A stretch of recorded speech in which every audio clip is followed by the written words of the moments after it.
Hello students, myself Puneet Vats. आज हम 9th class का chapter work, power and energy का सेकंड पार्ट है वो देखते हैं। फर्स्ट पार्ट हम करवा चुके हैं, वर्क, एनर्जी एंड पावर। क्या चैप्टर हमारा? Work, energy and power. क्या होता है वर्क हम जान चुके थे पिछले वीडियो में, ठीक है। उसका फॉर्मूला है वो भी जान चुके थे, W is equal to FS, और इनका डॉट प्रोडक्ट आता है वो क्या आता है? W is equal to FS cos theta. क्यों? क्योंकि अगर दो वेक्टर है हमारे पास, जैसे कि वेक्टर A है और वेक्टर B है, अगर इनका डॉट प्रोडक्ट करते हैं तो हमारे पास क्या आता है? A का मैग्नीट्यूड, B का मैग्नीट्यूड, साथ में कोस थीटा। ठीक है, यहाँ तक हम जान चुके थे, वर्क के बारे में जान चुके थे, कब नेगेटिव होगा, कब पॉजिटिव होगा, कब जीरो वर्क डन होगा। अगर 90 डिग्री से नीचे का एंगल है, जिधर डायरेक्शन है डिस्प्लेसमेंट हुआ है ऑब्जेक्ट का, इससे लेकर और 90 से नीचे तक अगर एंगल है हमारे पास लेस देन 90 है, फोर्स ऐसे लग रहा है, ऐसे लग रहा है, ऐसे लग रहा है, लेस देन 90 तक क्या है वहां पर? वर्क डन हमारे पास पॉजिटिव। अगर यहाँ पर फोर्स की डायरेक्शन इधर है और हमारे डिस्प्लेसमेंट की डायरेक्शन इधर है, परपेंडिकुलर बन रहा है, तो यहाँ पर क्या हो जाता है? वर्क डन जीरो हो जाता है। क्यों? क्योंकि कोस थीटा यहाँ पर क्या हो जाता है? 90 डिग्री, और कोस 90 की वैल्यू क्या होती थी? Zero. Hence work done is also zero. ये वैल्यू जीरो है, इससे F इंटू एस करोगे तो ये भी वैल्यू क्या आएगी हमारे पास? जीरो आएगी। उसके बाद हमने देखा कि वर्क डन कब नेगेटिव हो सकता है? अगर थीटा वहां पर ऑब्ट्यूज एंगल हो। ऑब्ट्यूज का मतलब कि 90 से ऊपर का, 90 टू 180 डिग्री, ठीक है। तो उसमें क्या होगा? वर्क डन हमारे पास नेगेटिव हो जाएगा। अगर केस देखें हम 180 डिग्री के ऊपर, तो 180 के ऊपर कोस थीटा की वैल्यू होती है -1। तो एग्जैक्टली अगर डायरेक्शन हमारी फोर्स की ये है और डिस्प्लेसमेंट ये है, तभी एंगल कितना बना? 180। हम फोर्स उधर लगा रहे थे और डायरेक्शन हमारी इधर है, तो क्या हो जाएगा? ऑब्वियस बात है कि वर्क डन नेगेटिव। हमारा तो कोई फोर्स है वो काम ही नहीं किया, वहां पर वर्क डन क्या हो गया? नेगेटिव। ठीक है, अब आज हम आगे पढ़ेंगे किसके बारे में? एनर्जी के बारे में। एनर्जी क्या होती है? हिंदी में एक बात करें तो इसको कहते हैं ऊर्जा, शक्ति। एनर्जी क्या होती है? ऊर्जा, शक्ति। अगर इसको डेफिनेशन देखें तो इसके क्या होती है? कैपेसिटी, और we can say capability of doing work.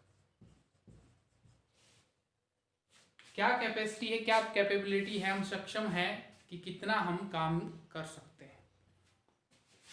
जितना हम एनर्जी लगाएंगे उतना ही वर्क क्या होगा?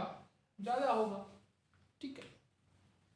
तो वर्क डन है वो किसके ऊपर डिपेंड करता है? एनर्जी के ऊपर। कितनी एनर्जी वहां पर यूज हुई है, जितनी ज्यादा एनर्जी वहां पर यूज होगी उतना ज्यादा हमारे पास वर्क डन मिलेगा। इन चीजों को आगे कॉन्सेप्ट के रूप में पढ़ते हैं, देखते हैं।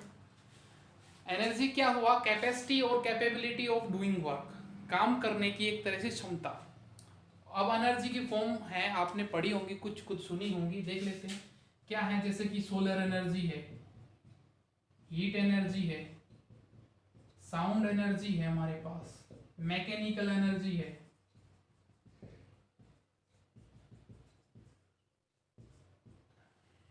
ठीक है, केमिकल एनर्जी है। ये सब क्या है? एनर्जी है, ऊर्जा के प्रकार है। एनर्जी के बारे में आपने पहले सुन रखा होगा, नहीं बता देता हूं।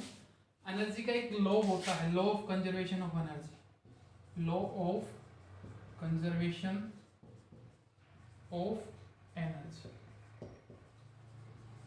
क्या कहता है law? According to law of conservation of energy, energy can neither be created nor be destroy, but it can change from one form to another. Energy है उसको ना तो बनाया जा सकता है ना डिस्ट्रॉय किया जा सकता है। हाँ, उसकी जो फॉर्म है वो सिंपली हम दूसरी फॉर्म के अंदर चेंज कर सकते हैं, या वो एनर्जी है उसकी फॉर्म चेंज हो सकती है। जैसे एग्जांपल अगर हम बात करें, यहाँ पर मैं बोल रहा हूँ, मेरी साउंड एनर्जी है वो यहाँ पर मोबाइल के पास जा रही है, मोबाइल क्या कर रहा है उसको इलेक्ट्रिक एनर्जी में चेंज करके यहाँ से सिग्नल लेके गया टावर के पास, टावर से आपके जो घर वाले नज़दीक वाले टावर के पास आया, वहाँ से आपके पास आ रहा है मोबाइल के थ्रू, मोबाइल तक क्या आया है, इलेक्ट्रिकल एनर्जी आई वहाँ पर, और इलेक्ट्रिकल एनर्जी वहाँ पर फिर से किस में चेंज हो गई है, साउंड एनर्जी में। तो ये एग्जांपल है, जैसे कि साउंड एनर्जी किस में हुई, इलेक्ट्रिकल में, वापस से इलेक्ट्रिकल एनर्जी किस में चेंज हो गई है, हमारी साउंड एनर्जी। ठीक है, तो कन्वर्जन चलता रहता है, चेंज होती रहती है वन फॉर्म टू अनदर, बाकी ना इसको बना सकते हैं ना डिस्ट्रॉय कर सकते हैं। ठीक है, ये आगे हम पढ़ेंगे। अब देखते हैं, हम बात करेंगे यहाँ पर मेन जो हमें अभी इस चैप्टर के अंदर पढ़ना है वो है मैकेनिकल एनर्जी। क्या पढ़ना है हमें, क्या डिस्कस करना है, मैकेनिकल एनर्जी। मैकेनिकल एनर्जी दो टाइप की होती है बेटा। First one is potential energy, first one is potential energy, second one is kinetic energy, kinetic energy. Potential energy क्या होगी, काइनेटिक एनर्जी क्या होगी, the energy possessed by a object by virtue of its position, or we can say configuration। जो object के पास energy होगी उसकी position या उसकी कॉन्फ़िगरेशन के हिसाब से, कॉन्फ़िगरेशन के रूप में उसको क्या बोल देंगे हम, पोटेंशियल एनर्जी। एक बार डेफिनेशन मैं लिख देता हूं, दोनों की उसमें कवर हो जाएगी। पोटेंशियल एनर्जी की डेफिनेशन क्या हुई, the energy possessed by an object by virtue of its position और कॉन्फ़िगरेशन।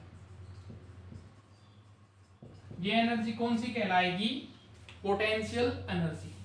पोटेंशियल एनर्जी कोई भी ऑब्जेक्ट है उसके अंदर एक तरह से स्टोर होती है, इस पोटेंशियल एनर्जी को स्टोर्ड एनर्जी के नाम से भी हम जान सकते हैं। एग्जांपल लेते हैं, जैसे कि पोटेंशियल एनर्जी क्या हुई, जैसे कि ये मार्कर है, मैंने कुछ हाइट के ऊपर, अर्थ सरफेस से कुछ हाइट के ऊपर इसको उठा रखा है, तो इसके अंदर एक एनर्जी स्टोर हो रखी है। क्या हो रखी है, एक एनर्जी स्टोर हो रखी है इसके अंदर। कौन सी एनर्जी है वो, पोटेंशियल एनर्जी।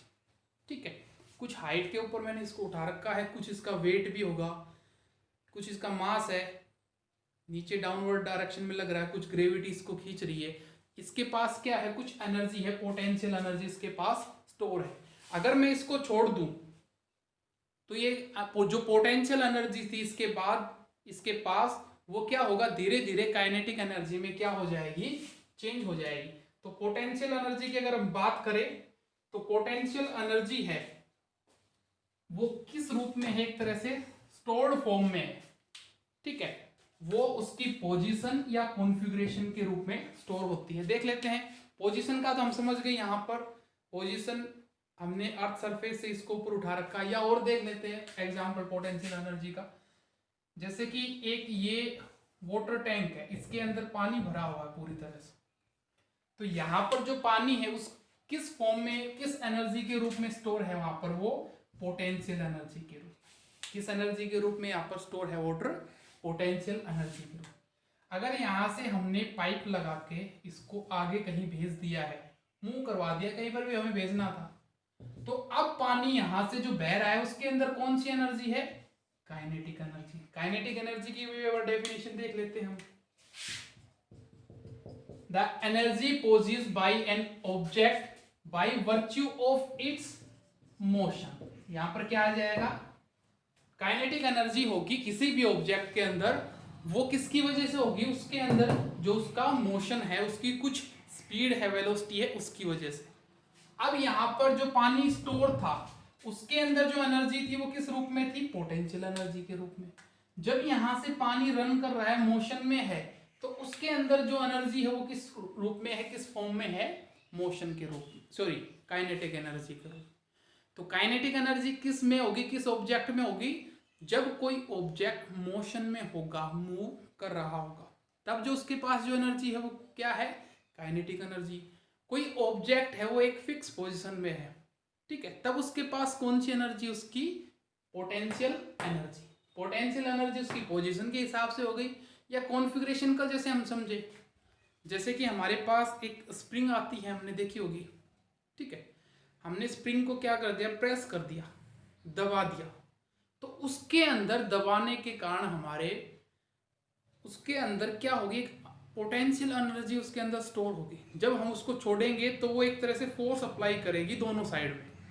अगर सिंगल साइड में स्प्रिंग होती तो वो दूसरी साइड में उसको फेंक देती। पोटेंशियल एनर्जी वहां पर क्या हो गई थी, एज ए कॉन्फ़िगरेशन के रूप में वहां पर स्टोर हो गई थी।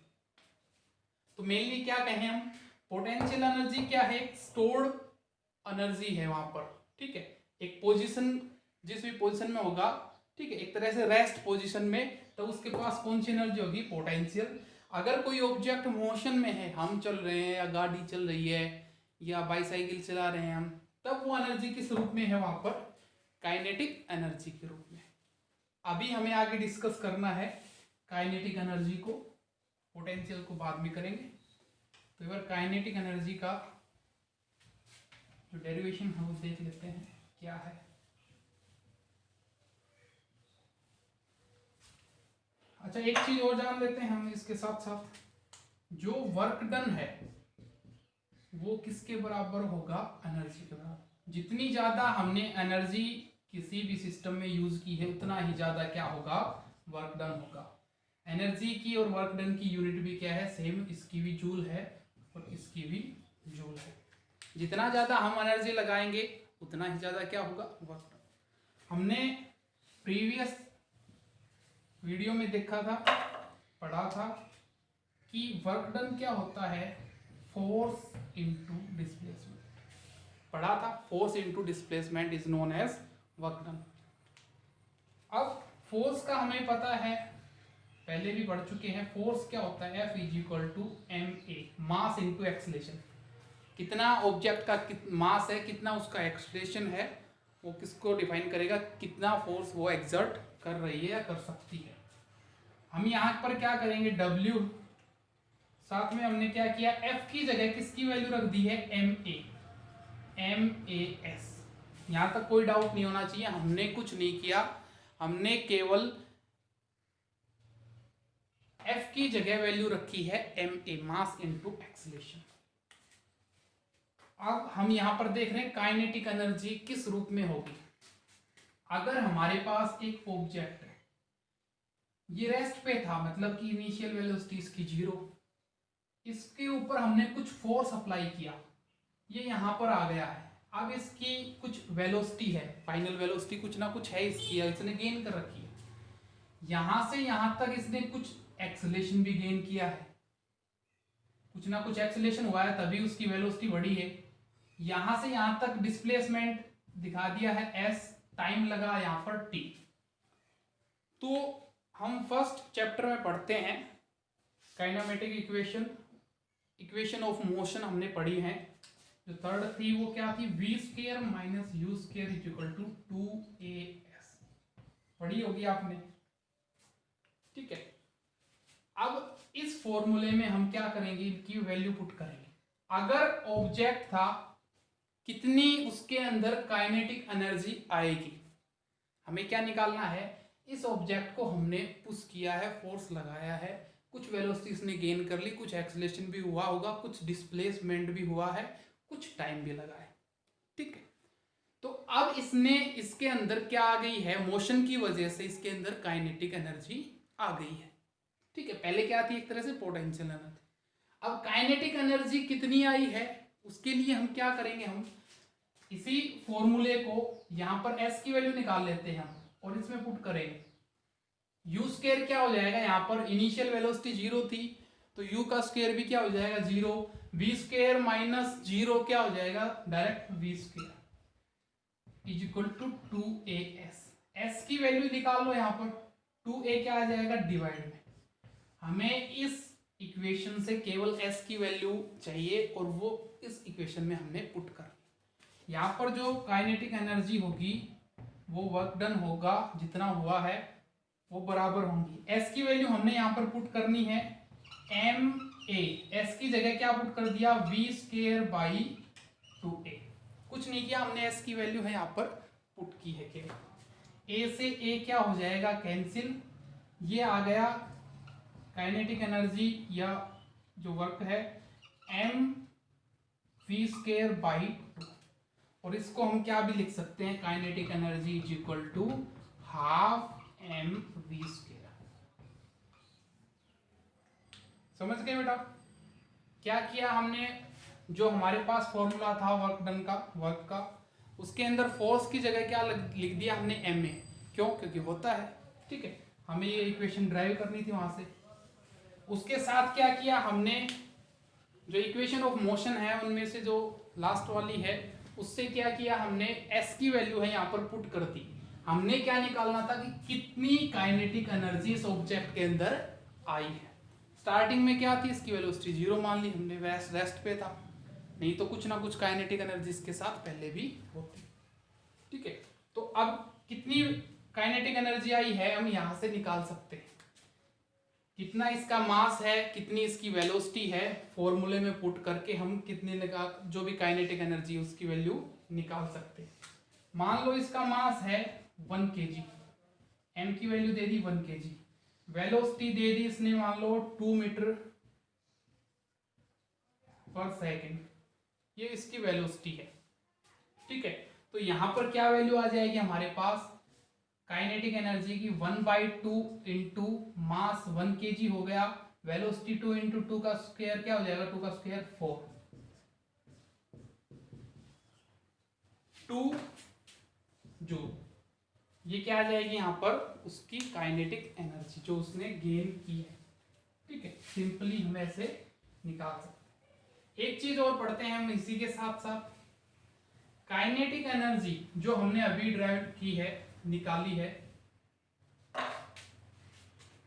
काइनेटिक एनर्जी हमने अभी निकाली है, क्या आई हमारे पास, हाफ m v स्क्वायर, क्या आई है हमारे पास, हाफ m v स्क्वायर। इसको हम मोमेंटम के रूप में, मोमेंटम को डिनोट करते हैं p से, p is equal to mv, mass into velocity. Momentum के रूप में क्या फॉर्मूला होगा, ठीक है, हमें रिक्वायरमेंट पड़ सकती है तो उसके लिए हम यही से ड्राइव कर लेते हैं। क्या करें मोमेंटम के लिए, kinetic energy is equal to half m v square, ये फॉर्मूला है हमारे पास। अगर m से ऊपर मल्टीप्लाई कर दे और m से ही नीचे मल्टीप्लाई कर दे तो कोई फर्क नहीं पड़ेगा, m को m से मल्टीप्लाई करो, नीचे क्या हो गया डायरेक्ट 2m, 2 इंटू m, ये क्या हो गया m स्क्वायर v स्क्वायर, और m स्क्वायर v स्क्वायर मतलब कि mv का स्क्वायर। क्या लिख सकते हैं इसको, mv का स्क्वायर क्या हो जाएगा, p का square, kinetic energy is equal to p square by 2m, ये है उसके मोमेंटम के रूप में। मोमेंटम के रूप में निकालें अगर केवल हम, तो p square is equal to kinetic energy, इधर जाके ये क्या हो जाएगा मल्टीप्लाई इंटू 2 इंटू m हो जाएगा काइनेटिक एनर्जी, और उसके साथ में 2m मल्टीप्लाई मास इंटू 2, और यहाँ से मोमेंटम केवल क्या आ जाएगा, काइनेटिक एनर्जी इंटू 2m का रूट, स्क्वायर को उधर लेके जाएंगे तो क्या चला जाएगा, उधर रूट चला जाएगा, ठीक है। तो यहाँ तक हम पढ़ते हैं काइनेटिक एनर्जी मोमेंटम के हिसाब से निकाल ली है, डेरिवेशन कर लिया हमने सोल्व, ठीक है। बाकी हम पोटेंशियल है वो नेक्स्ट वीडियो में देखेंगे। आज के लिए धन्यवाद।